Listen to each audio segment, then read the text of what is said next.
Terima kasih saudara, Anda masih bersama kami. Saudara, sedikitnya 2 hektar hutan jati di Ponorogo terbakar. Petugas gabungan berusaha memadamkan api agar tidak merembet ke permukiman di bawah hutan. Kebakaran ini terjadi di Desa Nglurup, Kecamatan Sampung, Ponorogo, Rabu malam. Tepatnya di hutan petak 95 RPH Tulung, BKPH Sumoroto yang masuk wilayah Kesatuan Pengelolaan Hutan KPH Madiun. Dari pantauan petugas, sekitar 2 hektar lahan jati terbakar. Kebakaran daun jati kering yang berguguran ini terus merembet karena kuatnya hembusan angin. Bahkan api sudah mendekati permukiman warga yang berada tepat di bawah. Petugas gabungan dari BPBD Ponorogo beserta Polsek dan Koramil Sampung terus berupaya memadamkan api dengan alat seadanya. Kendalanya dan alat-alatnya sangat minim. Dan kita berusaha supaya api tetap tidak berkembang pakai alat manual yang seadanya. Kendalanya? Ya, kendalanya terjal, curam, terus datarannya ada yang tinggi, ada yang rendah gitu. Jadi kita melewati tebing. Biasanya penyebabnya kalau sudah musim seperti ini, ya kadang ada petani atau apa yang membuka lahan atau membersihkan atau lupa pas mematikan Api ya? api totoran atau gimana gitu. Ada 3 kecamatan yang saat ini terdapat karhutlah, yaitu di wilayah Sampung, di wilayah Sawo, dan di wilayah Ngiloilo Selaung. Untuk saat ini laporan dari rekan-rekan di lapangan untuk api merembet meluas, melebar, dan saat ini menuju ke atas. Di Kecamatan Sampung ada 2 lokasi kebakaran hutan, yakni di Hutan Jati Dukuh Bayeman, Desa Kunti, serta di Dukuh Janti, Desa Nglurup, Kecamatan Sampung. Di saat bersamaan kebakaran juga terjadi di Desa Prayungan, Kecamatan Sawo, dan Desa Ngiloilo, Kecamatan Selahung, Ponorogo. Dirgo Suyono melaporkan dari Ponorogo. Saudara, mobil yang dikendarai seorang wanita hilang kendali dan masuk ke sungai sedalam 3 meter di kawasan Surabaya Timur. Peristiwa ini diduga karena pengemudi mengantuk. Petugas mengerahkan alat berat untuk mengevakuasi bangkai mobil. Pengemudi mobil Sintawati, warga Jalan Kertajaya, Surabaya, hilang kendali saat melintas di kawasan Surabaya Timur. Akibatnya, mobil yang dikendarainya menabrak mobil dan rambu lalu lintas hingga masuk ke dalam sungai sedalam 3 meter.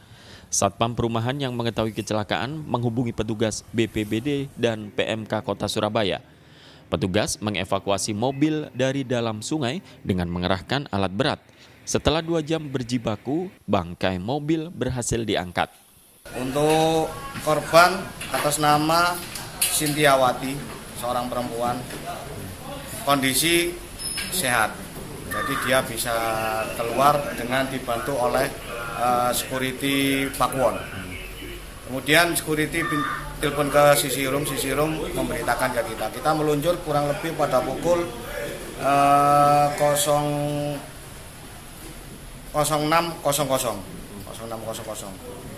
Tiba di sana 06.06. Untuk kronologi sendiri, mobil meluncur dari arah barat Pakuwon menuju ke timur. Dikemungkinkan untuk pengemudi dalam kondisi ngantuk hingga mobil berbelok arah masuk ke dalam sungai. Tidak ada korban jiwa dalam peristiwa ini, namun pengemudi mobil terluka ringan dan dirawat di lokasi kejadian oleh tim medis dari PMI. Dari Surabaya, Ari Purwanto melaporkan. Saudara, seorang pria ditemukan meninggal dunia di pantai Kecamatan Jenu, Tuban. Korban merupakan nelayan yang dicari selama 2 hari karena hilang saat melaut sendirian. Warga di sekitar pantai Desa Sugiwaras, Kecamatan Jenu, Kabupaten Tuban, Rabu petang digegerkan dengan penemuan mayat Suntari, 60 tahun. Nelayan itu hilang saat melaut 2 hari sebelumnya. Tim SAR bersama warga langsung mengevakuasi jenazah menuju Rumah Sakit Umum Daerah Kusma Tuban. Suntari berangkat melaut sendiri pada Selasa siang. Hilangnya korban diketahui saat nelayan lain menemukan perahunya terombang-ambing tanpa awak. Diduga kaki korban tersangkut jaring yang ditebarnya hingga turut terjebur ke laut. Tim SAR gabungan yang mendapat laporan langsung mencari korban namun tidak membuahkan hasil. Saat pencarian dihentikan sementara karena cuaca buruk di laut, jasad Suntari justru terbawa ombak ke pantai. Siang tadi sebetulnya sudah ada informasi bahwa ada yang melihat mayat di sekitar Pantai Bum ke utara.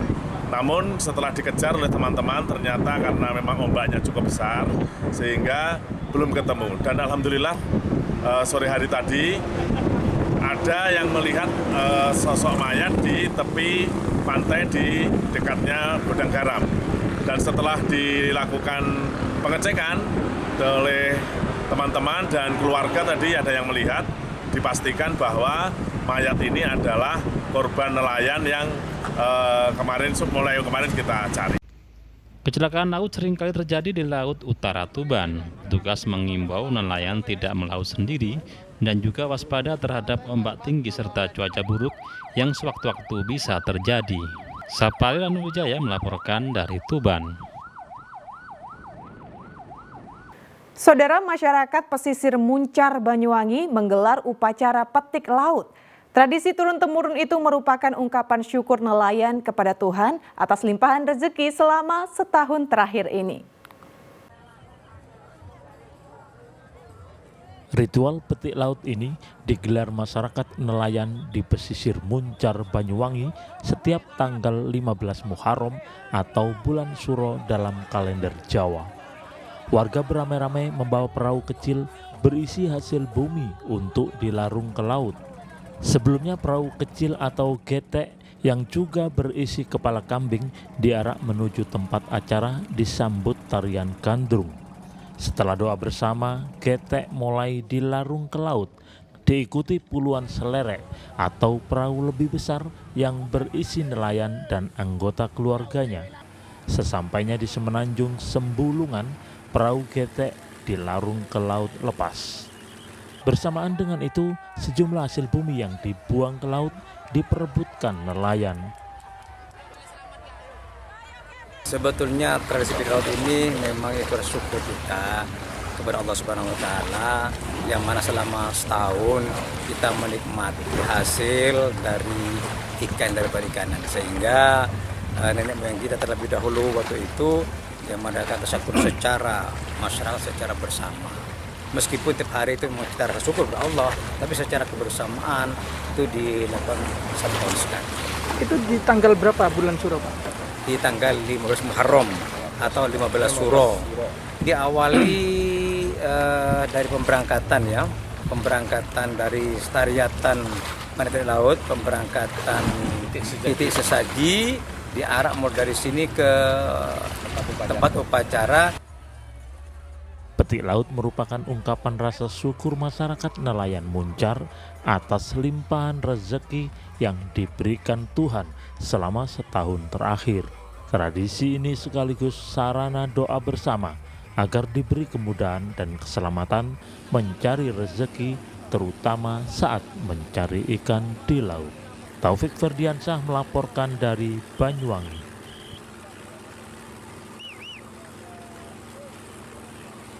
Saudara, warga di Desa Sumbergirang, Kecamatan Puri, Kabupaten Mojokerto antusias mengikuti acara sedekah bumi. Mereka saling berebut untuk mendapatkan perabot rumah tangga dan hasil bumi yang diyakini mendatangkan rezeki. Rahayu. Panitia nggak boleh ikut merebut.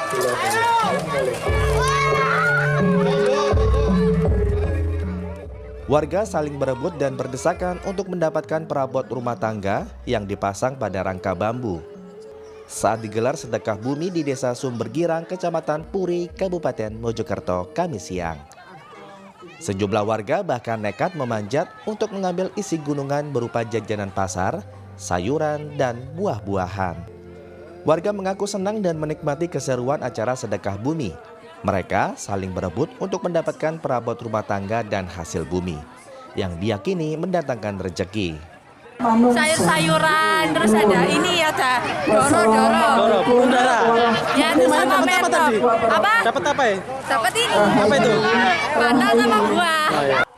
Sebelumnya, warga dan tokoh masyarakat mengarak gunungan keliling kampung sebagai wujud rasa syukur kepada Sang Pencipta sekaligus melestarikan warisan leluhur. Bulan Suro, ini acara kirap ini acara tahunan. Jadi setiap tahun sekali pasti mengadakan kirap, ngarak tumpeng, ada yang tumpengnya macam-macam.